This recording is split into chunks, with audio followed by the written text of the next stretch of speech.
.com. I don't even know my own fucking website. And why do I introduce myself as a host? Because I am the website owner, whatever. Anyways, this is my video in which I help you guys find inspiration on what to say in your MP3s, specifically not phone calls, because those two are two entirely different things. One, you're talking to nobody, figuratively nobody, and the other one, you're talking to an actual person.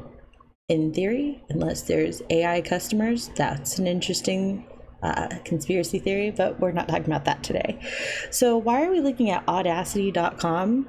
Because I went to go look up Audacity to show you guys the website and talk a little bit about it and the software, because I know this video is gonna be like, well, what do you use to record? And I get this question a lot, and I know I did a video on Audacity, and you can also go check out that as well. But I went to audacity.com, and they want you to know they do not make audio software. They do not. They provide software consulting for businesses in Washington, Arizona, and California. That's it. All the other freaking 47 states, fuck them. But they do provide a link. They have nothing else on this website. I found this hysterical. I don't know why, but apparently the Audacity software that we use is actually sourceforge.net/project/Audacity, and it's so popular that the people that actually have a company called Audacity are just fucking upset and sad about it. So this is where you go to download, this big download button right here, Audacity.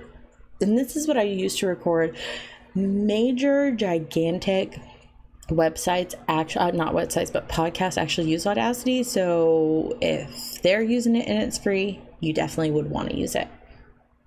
And how I get my inspiration on what to say, not the specific topics, your specific topic type stuff. I don't know if I actually done a video on it. I should know the content I've already created, but that would require me being a professional apparently. So if you do want me to and I haven't covered it already, please comment below and I'll see about making a video on that. But this is what to actually say, because I get this question a lot, like, what do you say in an MP3? You're not talking to a person. What do we say? So I do not script my stuff. A lot of people do script their MP3s out, so they're literally reading off of a script that they wrote. If you do that, I don't have a problem with it. I will never diss you on the way that you operate and work your own business, so long as it's working for you, but I personally can't do that. I will sound like a robot if I read off of a script. If you've noticed in my videos, a lot of times I stutter, I stumble, I say and because I don't. I also apparently don't edit my shit, so see, look, just did it right there, because I don't read off of a script. I make points. So if you already have an idea of what you're going to create, write down the title of what you would like it to be. And I keep the title in front of me, and I keep sticky notes, literal actual written sticky notes. I prefer written. I do have sticky notes on my computer, but this tends to be just stuff that I need to remember. Don't worry about these phone numbers. They're just generic, like, businesses around here that I needed to call for whatever reason.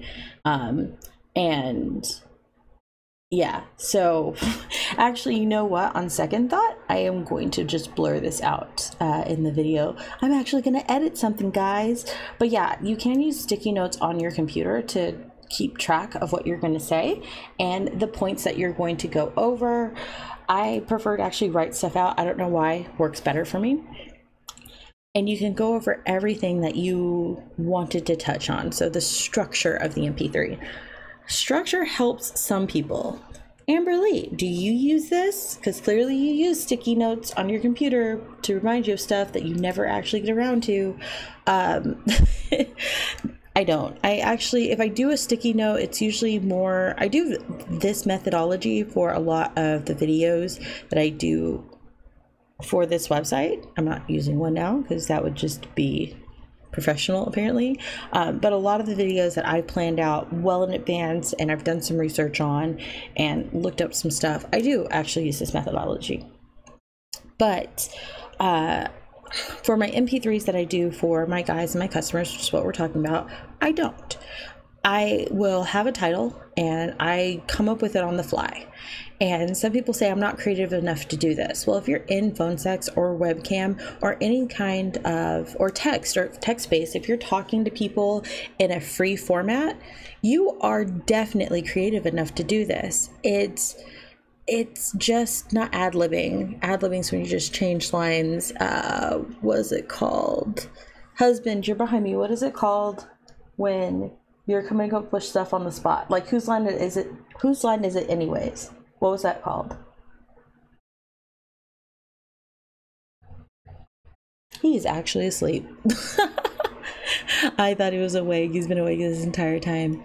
I forget exactly what it's called. It's going to drive me absolutely nuts. But there's a form of acting where you just come up with stuff. And maybe it is called ad-libbing, but I don't think that's what it's called. And you just come up with stuff. It's very spontaneous, and that's what we do for a living. So I come up with the premise. Like, I come up with a basic sometimes I'll even write out the description if I'm having a hard time. Like, I like the title, I like the concept. I'll write out the description and I go from there. I always take my MP3s and I act like I'm talking to one specific person. There is marketing reasoning behind this. The basic reasoning behind doing exactly that is that if someone feels as if you're talking to them, they are more engaged. If you feel like I'm talking to a whole bunch of people, then you don't really feel as you're that important and that this really pertains to you and this is just general. You feel like you're in a lecture, and lectures feel so impersonal and it feels so not good doesn't sound like it's enough. It sounds not good. No, it just doesn't feel right. Whereas if you're having one-on-one instruction, you feel like, oh my God, I'm engaged, I'm in this. If you have a story that someone's telling and they're telling it to you like they're on the phone. I'm gonna restart this.